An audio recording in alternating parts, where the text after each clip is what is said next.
På min hogrotuntat, we come Ow! My back! How are you streamers? Narito na ang Hotel Transylvania 2. At ngayon, ating hahanapin ang iba't ibang bagay at detalye na maaaring hindi mo napansin.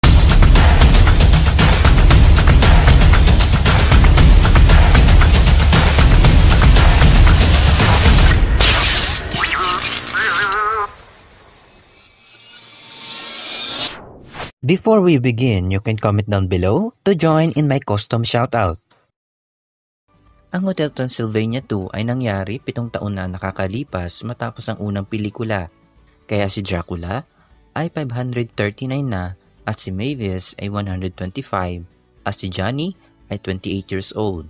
Si Dracula at ang kanyang mga kaibigan ay sinusubukang turuan si Dennis na ilabas ang kanyang pagiging vampira.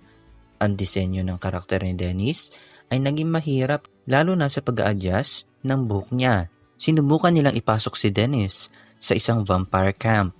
Alam niyo ba na ang lugar kung saan nag-camp ay hango sa totoong lugar ng Norwegian Sarukan at ang Yosemite National Park.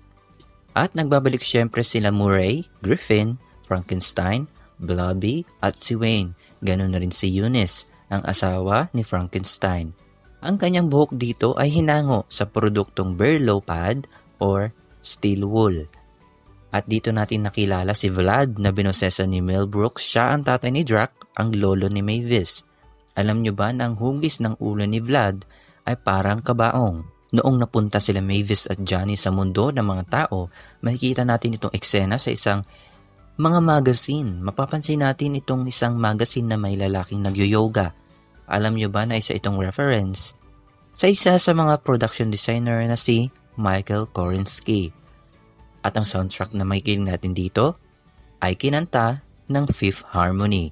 Kung nag-enjoy ka sa video na ito, leave a like and hit the subscribe button para sa marami pang content gaya nito. Dito lang yan sa M-Stream. Thanks for watching.